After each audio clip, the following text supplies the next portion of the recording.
Bonsoir à tous, soyez les bienvenus dans T'es dans le match pour ce nouveau rendez-vous dans lequel on reviendra sur le derby perdu face à Rennes avant de se projeter sur la dernière rencontre de l'année avec le déplacement à Avranches en 32e de finale de la Coupe de France. Pour évoquer tout cela aujourd'hui, Thierry Dillasser, journaliste au Télégramme. Salut Thierry. Salut Ludo, bonjour à tous. Notre abonné Franck Vourch est également présent. Salut Francky. Bonsoir, merci de me recevoir. Et puis nouveau visage dans cette émission, Isabelle Jaffré, journaliste à la rédaction du Télégramme à Brest. Bonsoir Isabelle. Bonsoir tout le monde, bonsoir Ludo. Isabelle, grande fan de foot et qui a deux clubs de cœur, le Stade Brestois et le Stade Rennais. Je suis née à Rennes. Et qui a donc forcément un petit peu le sourire en ce lundi. J'aurais eu le sourire de toute façon. Donc, Sentiment mitigé, les deux allaient bien. Oui, ça va, bon. Tout va bien. Alors c'est pas le cas de tout le monde, n'est-ce pas Francky ? Un petit peu dur, effectivement, étant donné le début de match extrêmement prometteur qu'on a pu voir, ce but magnifique avec un pressing haut qui paye, Doumbia en 10, Baldé qui finit, c'est tout ce qu'on voulait voir. Et puis après, ça a été Kenny Kata après un petit peu, et ça nous a coûté cher un petit peu. Ouais. Cette défaite à Rennes, Thierry, c'est peut-être la plus grande déception de cette première partie de saison. Oui, peut-être, sûrement, parce que c'était l'un des meilleurs, si ce n'est le meilleur début de match du Stade Brestois depuis le début de la saison, et c'est vrai que ces deux erreurs sont intervenues au pire des moments, quoi. Je pense que la première erreur a plombé Kenny là, il a fait la deuxième, et la deuxième a plombé l'équipe, j'ai l'impression. Un derby qui a basculé, vous l'avez dit, en l'espace d'une à 2 minutes, alors que Brest menait 1-0 et qu'il n'y avait qu'une équipe à ce moment-là sur le terrain. La faute à deux boulettes, deux énormes erreurs défensives de Kenny Lala. Quand on regarde, en fait, il est en train de reculer parce que c'est le coup d'envoi, il avance. Et il est entré, juste avant de recevoir le ballon, il est en train de reculer pour se réaligner avec le reste de la défense. Et puis je pense que dans la tête, forcément, on y pense toujours quand on a fait une erreur comme ça. Il s'est passé 1 minute et 20 secondes entre les deux buts, et je crois 12 secondes entre le coup d'envoi et la deuxième erreur de Lala. Enfin, c'est vraiment immédiat, quoi. Et tu l'as dit, Franck, c'est un coup derrière la tête. Ça ressemble à ce qu'avait vécu le Stade Brestois à Marseille. À ce moment-là de la partie, ils sont plombés derrière pour finir la partie. Ouais, je pense que ça pénalise vraiment la seconde partie du match. Après, de là à dire qu'on aurait gagné ce match, assurément, non, on peut pas dire ça. Pour deux raisons. D'une part, est-ce qu'on aurait pu réussir à maintenir ce pressing très très fort, en fait, un peu énergivore, sur 90 minutes? J'espère, mais on n'a pas la réponse. Faut aussi reconnaître que les entrants du Stade Rennais, notamment Fofana, Blas et Mété qui a marqué, ont apporté. Il y a aussi le fait que El Tamari, là, alors Kenny Lala sur 1 minute, 2 minutes, c'est la cata, et El Tamari, il est génial. Il est génial sur 2 minutes aussi, parce qu'il faut les mettre les buts quand même au final. Et il a pas aussi. Est-ce que le regret, c'est pas aussi que Brest n'ait pas mis un deuxième pendant son temps fort? Je veux dire, il y a 1-0, mais il y aurait eu 2-0, que ça n'aurait pas été logique non plus, quoi. Thierry, Lala, il a tenu à assumer également après la douche face aux autres médias. Ouais, alors je crois que c'est déjà souligné qu'il a demandé, alors le chargé de communication du Stade Brestois, Florent Corr, a responsabilité d'envoyer un joueur devant les caméras de beIN Sport, comme à chaque match. Kenny Lala, je pense que c'était le dernier joueur auquel il avait pensé. Et c'est Kenny Lala lui-même qui vient là en disant, écoute, je tiens à y aller. Donc ça, c'est comme à souligner. Et effectivement, il s'est pas débiné une nouvelle fois après la douche face à la PQR et les autres collègues présents dans le Roison. Ouais. Alors Kenny Lala, c'est le seul Brestois à avoir démarré et disputé quasiment l'intégralité des 16 rencontres de Ligue 1. Pour autant, soyons clairs, ses performances déçoivent cette saison. Question, et c'est le thème de notre premier débat, son statut est-il à remettre en cause? Commencer par dire déjà qu'on parle d'un cadre du vestiaire et de l'équipe. Franck, vas-y. Un cadre doublé d'un sage, pardon, vas-y. Un élément très fort, effectivement, sur la dernière saison du Stade Brestois, un titulaire indiscutable, mais moins performant depuis le début de la saison, ça c'est une certitude. Ce qui s'est passé, bien sûr, samedi en témoigne. Donc son statut, je pense qu'il pourrait être amené à évoluer pour moi, car on a fait confiance aussi à un jeune avec Luc Zogbé, qu'on a re-signé la saison dernière. Je sais qu'actuellement il est un petit peu blessé, mais peut-être qu'il y a une passation de pouvoir, peut-être que je pense que Kenny Lala est capable d'apporter encore beaucoup de choses, parce que c'est un vrai soldat. Voilà, il a toujours su rebondir mentalement. Néanmoins, à ce poste-là, derrière latéral droit, qui demande de la rapidité, des efforts physiques répétés, il a 34 ans. Et au plus haut niveau, ça commence à être plus compliqué à ce poste-là, je pense. Alors on parle de statut, on parle de joueurs influents, du coup peut-être difficile à contester également. Alors c'est difficile à contester. C'est pas le premier match où il est en difficulté. Je me rappelle d'une course. Alors j'ai plus le match en tête, mais je me rappelle d'une course où il se fait vraiment dépasser contre Metz. Voilà. Donc voilà, c'est comme ça. Il a plus le même âge. C'est plus le jeune espoir talentueux qu'il était. Désormais, il faut qu'il assume ce statut.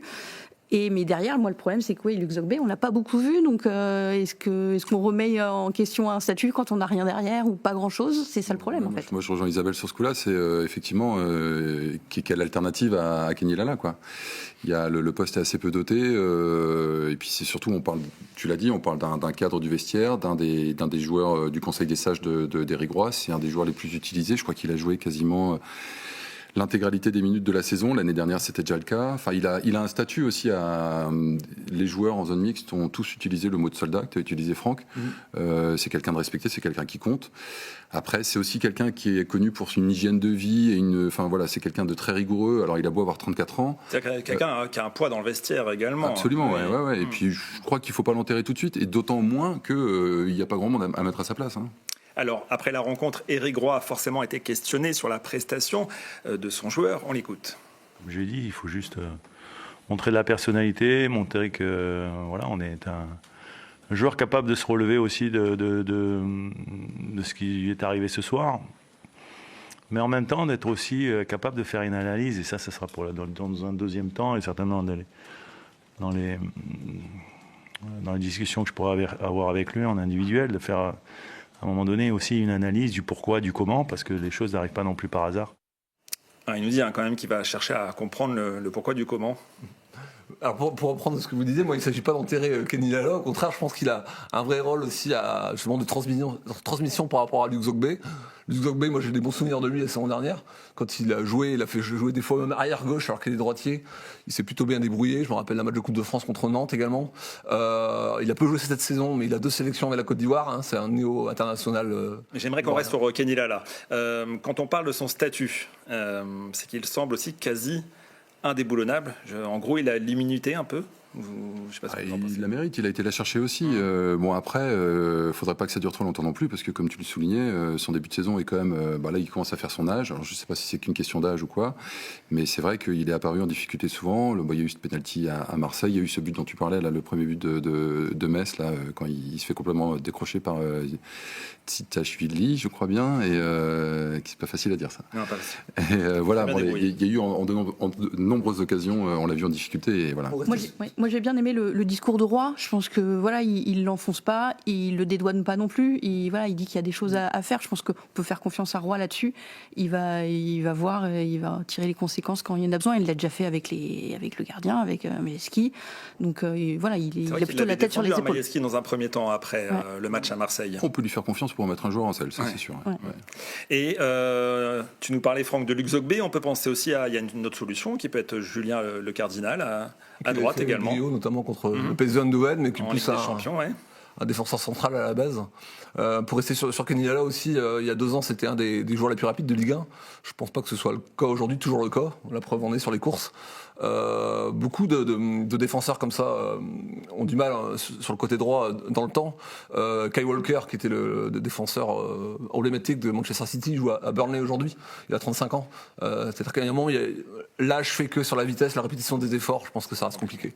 Alors, pour en revenir à ce derby, c'est d'autant plus frustrant que Brest avait réalisé une superbe entame de match avec pas moins de 3 occasions dans les 5 premières minutes. C'est vrai que c'est des Rennais qui étaient complètement asphyxiés. Thierry, tu étais sur place. C'était assez hallucinant à voir. C'était magnifique, accessoirement. Mais oui, c'est vrai que visuellement, c'était un rouleau compresseur. C'était impressionnant. Ouais. Franck, des Brestois ultra dominateurs dans la récupération avec un. C'est très haut, cette percussion aussi sur les côtés, même avec Pathé Mboup, j'ai beaucoup aimé. On a vraiment envoyé du jeu, vraiment, c'était top. Et puis les joueurs qu'on a vus, c'était Chotard, Del Castillo, Baldé. On avait l'impression qu'ils jouaient vraiment à différents postes au même moment. Et Doumbia, meilleur de jeu, qui a montré des choses intéressantes. Ouais, absolument. On va le voir sur le but. Ça part tout ça d'une interception de Chardonnay au départ, et derrière ça combine très très bien, Franck. Et puis il y a la Vista, nouveau geste décisif de Chardonnay en dépassement de fonction. Encore une fois. Ouais, encore. Rien à faire là. Mais le ressenti est un peu celui sur la saison où il y a la qualif pour la Ligue des Champions. Le ressenti, c'est le même de cette envie, du pressing, etc.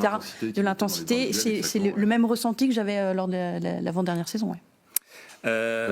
Il y avait un petit sentiment de stupéfaction autour de nous dans le stade. Les 20 premières minutes, les gens ne comprenaient pas vraiment ce qui se passait. C'est malgré tout pas la première fois que Brest laisse échapper des points. On pense notamment à Marseille, à Lorient. Opta nous dit que 7 buts, je crois, ont été encaissés cette saison par Brest suite à des erreurs manifestes. Ouais. Dont 2, du coup, samedi.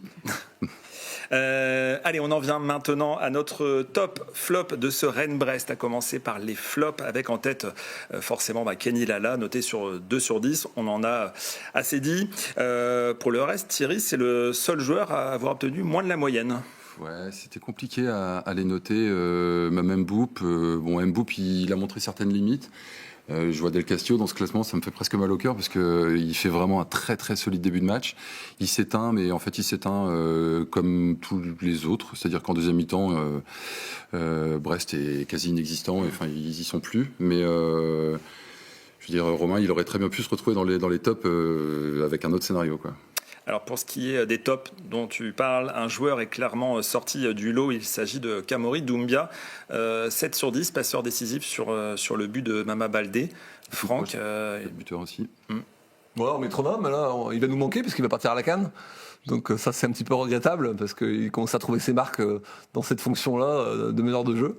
Mais on va le retrouver avec plaisir. Puis on lui souhaite plein de bonnes choses avec les Aigles du Mani. À la deuxième place, Joris Chotard, Isabelle, on le retrouve quasiment toutes les semaines. Oui, on a l'impression qu'il est là depuis toutes les saisons. En fait, il n'était pas en Ligue des Champions, il n'a pas joué. Enfin, voilà. Non, il a une très très belle intégration dans le groupe, quoi. Et puis à la troisième place, on retrouve Mama Baldé, titulaire à la pointe de l'attaque en l'absence de Ludovic Ajorc. On en parle tout de suite dans notre second débat. Mama Baldé peut-il bousculer la hiérarchie en attaque? Commencer par dire qu'il a été convaincant dans ce rôle de numéro 9 face à Rennes, Thierry. Ouais, il a fait ce qu'on attendait de lui. C'est une bonne nouvelle. C'est une bonne nouvelle pour lui. C'est une bonne nouvelle pour le club. De là à venir concurrencer Ludo Ajorc à ce poste. Alors de là à concurrencer Ajorc en pointe, je pense pas du tout. Mais de là à faire réfléchir à Éric Roy pour une alternative côté gauche, je pense que oui, clairement. Oui. Pas tout à fait d'accord. Non, je pense qu'il y a deux choses qui sont intéressantes avec Mama Baldé. C'est effectivement sa forme du moment et sa polyvalence. Car là, il a joué dans l'axe, il a été bon. Il est rentré à gauche, il a été bon. À Strasbourg, il rentre à droite. Sur le but de Manetti, il a apporté énormément. Donc la polyvalence fait que forcément, il aura la chance de jouer. Je viens de parler de l'absence de Doumbia, ça peut ouvrir des possibilités également. Hier, sur Ligue 1+, sur le tableau noir, je sais pas si les gens ont vu, Éric Roy expliquait qu'en phase défensive, il joue en 4-4-2 à plat. Pourquoi pas associer Ajorc et Baldé dans une situation comme ça, en tout cas sur une fin de match. Ça peut être une alternative d'ailleurs dès Auxerre, le premier match de reprise en 2026. Ouais. La concurrence le concernant, Isabelle, elle est plutôt peut-être au poste d'ailier gauche. Dans ce cas-là, ils sont plusieurs joueurs à ce poste-là en concurrence. C'est ça. En fait, Mama Baldé, son vrai problème, c'est il a en partie réglé samedi. Il faut marquer, c'est-à-dire que sinon il cadre pas. Voilà, là, c'est super pour lui. J'espère que c'est un déclic en fait. Enfin, il marque, il est décisif. Il est plus régulier ces dernières semaines. C'est lui qui avait donné le ballon à Manetti à Strasbourg. Il a la confiance de son coach. C'est aussi lui qui avait été maladroit. Je me souviens contre Metz, contre Monaco à domicile, où il en vendange 2. D'ailleurs, c'est peut-être un problème récurrent depuis son arrivée ici. Son rendement, il n'est pas celui espéré. Les stats sont un peu frustrantes. Effectivement, c'est un joueur sur qui on a quand même misé, à la fois par rapport au contrat et au montant du transfert. Et à l'arrivée, c'est vrai que pour l'instant, c'était un petit peu décevant. Donc là, ça fait plaisir de le voir vraiment dans cet état-là et on a envie que ça continue. Je pense que la concurrence aide beaucoup, que ce soit la Bolascari, que ce soit Pathé Mboup aussi à gauche qui sont en train de monter. C'est une bonne chose, la concurrence, je pense. Je te rejoins pas tout à fait, parce que Mboup, on voit qu'il a la confiance du coach depuis le début du championnat. Je crois que depuis qu'il est arrivé, il a été titularisé 8 fois sur 12 matchs ou 13. Il est blessé ici beaucoup, Thierry. Ouais, mais à l'inverse, je trouve qu'il a vraiment montré ses limites samedi à Rennes. Et Baldé montant en puissance, ça peut éventuellement amener Roy à rebattre l'écart. Et on parle d'un joueur également qui n'est pas avare d'efforts, notamment défensif. Il fait un gros travail. Super généreux. Super généreux, c'est une de ses qualités. Généreux dans l'effort, la puissance, la rapidité. Après, dans sa première prise, des fois, c'est pas tout à fait ça. C'est là que ça pêche, je trouve. C'est vrai que Pathé Mboup semble avoir La préférence du coach actuellement? Ouais, ils montent des jolies choses. Hein. Il n'est pas récompensé de ses efforts samedi. Il a cette frappe là, qui est bien sortie par Samba. Mais en même temps, il a montré ses limites aussi. C'est un joueur qui cherche à faire la différence par sa vitesse en percussion, mais qui techniquement, en termes de dribble, n'est pas toujours d'une efficacité folle.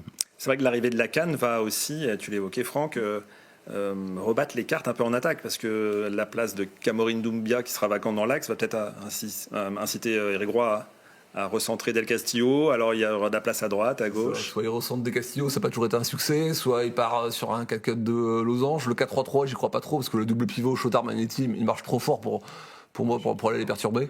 Donc ça va être intéressant.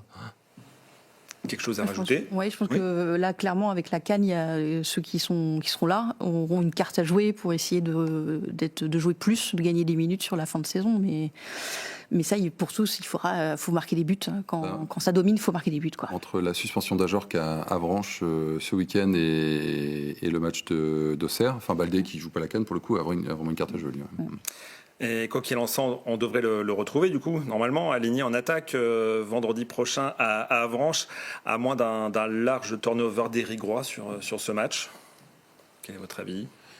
Ça peut aussi. Hein. Ouais, c'est des matchs au moment où il n'y a pas tant que ça de monde, de toute façon. Il a des joueurs à faire jouer. Junior Diaz pour avoir du temps, Lucas Touzard aussi. C'est légitime. Les deux que tu as cités, je pense que oui, ça me paraît important de les faire jouer. Il faut qu'ils aient du rythme. Junior et Mimé également. Voilà. Julien Le Cardinal, ce serait pas idiot non plus. Hein. À voir sa situation, s'il est sur le départ ou pas. Absolument. Ouais. Et ben vous savez quoi, ce 32e de finale, on en reparle tout de suite dans notre dernier débat.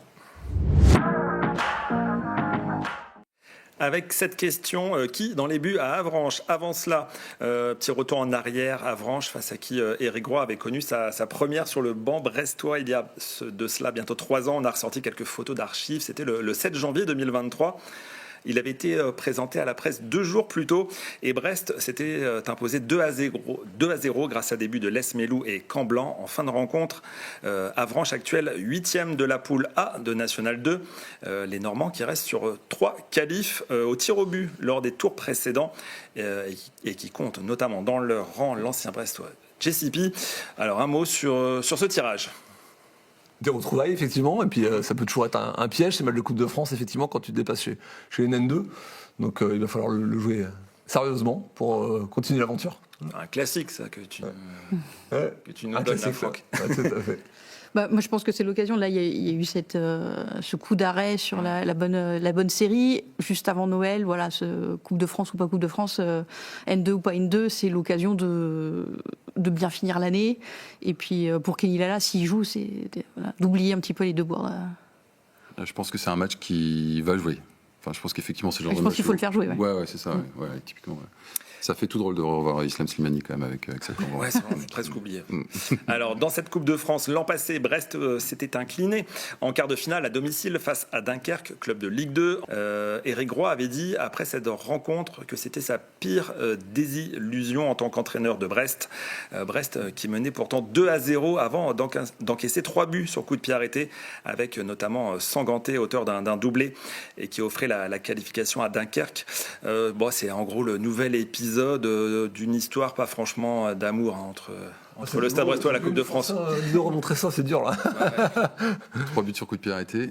C'est marrant qu'Éric Roy parle de sa pire désillusion parce que c'était dans la foulée du 7-0 au Parc des Princes. Hein. Et le Rosette Alex Dupont, on avait dit pareil en Coupe de France. Cette semaine. Hein. On était sorti par Auxerre, c'était son plus gros regret aussi.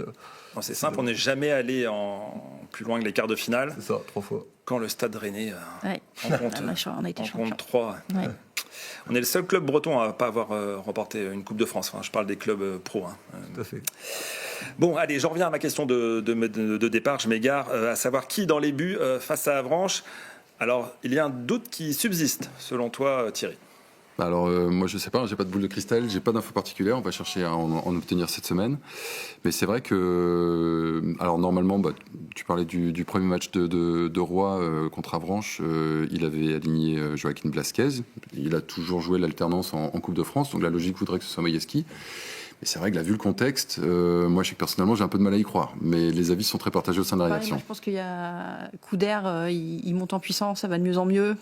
C'est tellement dommage de ne pas le faire jouer pour qu'il regagne encore de la confiance et qu'il continue. Après, c'est un signal pour Majeski qui voilà, c'est un vrai signal pour lui dire au revoir. Alors ça c'était une première. Donc ça, le message de samedi dernier, il est passé. Donc Couder c'est le numéro 1, Majewski c'est le numéro 2, enfin en tout cas à l'instant T.